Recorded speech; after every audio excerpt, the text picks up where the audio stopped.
Assalamualaikum warahmatullahi wabarakatuh. Saya Muhammad Erlam Prawiratama. Saya mahasiswa STEN 2019 kelas C2 21903022192. Manusia dan lingkungan. 1. Pengertian manusia. 2. Pengertian lingkungan. 3. Karakteristik lingkungan. 1. Pengertian manusia. Manusia adalah makhluk hidup ciptaan Tuhan dengan segala fungsi dan potensinya yang tunduk pada aturan hukum alam, mengalami kelahiran, pertumbuhan, perkembangan, mati, dan seterusnya, serta terkait berinteraksi dengan alam dan lingkungannya dalam sebuah hubungan timpal balik baik positif maupun negatif. 2. Pengertian lingkungan. Lingkungan adalah suatu media di mana makhluk hidup tinggal, mencari penghidupannya, dan memiliki karakter serta fungsi yang khas, yang mana terkait secara timbal balik dengan keberadaban makhluk hidup yang menempatinya, terutama manusia yang memiliki peranan yang lebih kompleks dan real. 3. Karakteristik lingkungan.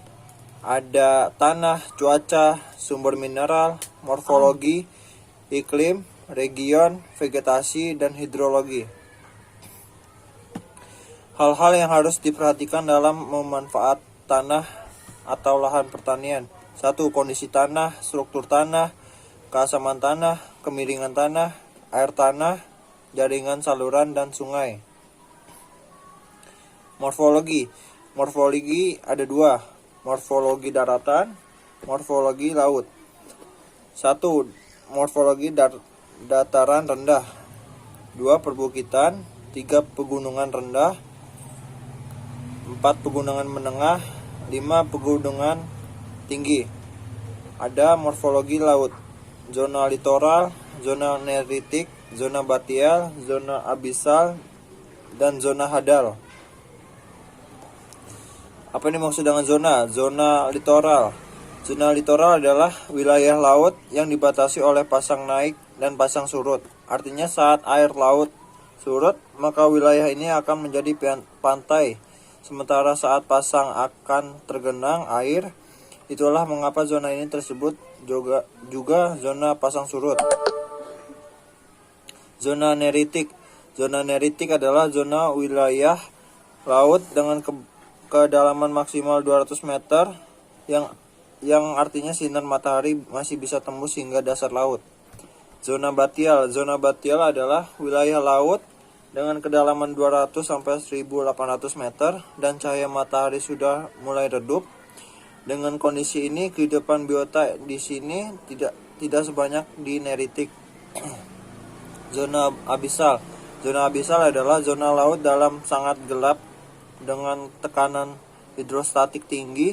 Hanya hewan tertentu saja yang bisa hidup dan beradaptasi dengan lingkungan ini. Pemanfaatan zona abisal antara lain untuk sumur bor, minyak laut lepas. 5. Zona hadal. Zona hadal adalah zona terdalam dan hanya kegiatan abadi yang ada di sana. Dasar laut ini terdiri dari atas sedimen halus. Di sini tekanan hidrostatik sangat tinggi dan beberapa hewan bisa hidup, antara lain ubur-ubur bercahaya dan cacing laut. Ciri-ciri vegetasi alam Indonesia: selalu hijau, spesiesnya banyak, dan endemiknya relatif tinggi. Terdapat sejumlah epifit. Hidrologi ada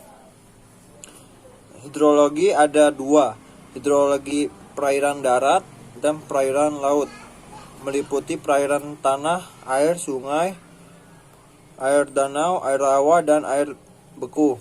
Perairan laut diklasifikasikan berdasarkan proses terjadinya dan letaknya. Sumber mineral adalah sumber mineral senyawa kimia homogen dan asli. Mineral dapat dibedakan menjadi 2, yaitu mineral organik dan mineral anorganik. Mineral organik adalah mineral yang amat dibutuhkan tubuh serta berguna bagi tubuh. Mineral ini dapat kita peroleh dari sumber hidup atau mempunyai kehidupan umumnya, mengandung karbon dan elektron dapat membawa kehidupan bagi sel-sel di dalam tubuh.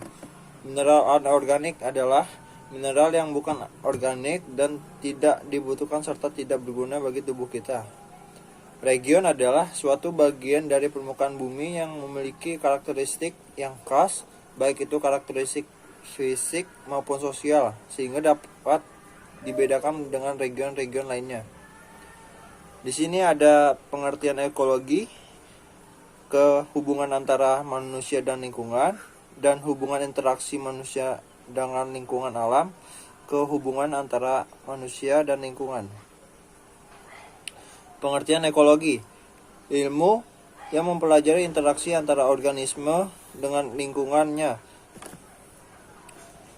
Berasal dari Yunani, oikos atau habitat, dan logos atau ilmu. Ekologi diartikan sebagai ilmu yang mempelajari baik interaksi antar makhluk hidup maupun interaksi antara makhluk hidup dan lingkungannya. Hubungan interaksi manusia dengan lingkungan alam, memandang manusia sebagai figur yang pasif sehingga hidupnya dipengaruhi oleh alam sekitarnya dan dapat membudayakan alam untuk menunjang hidupnya. Terima kasih.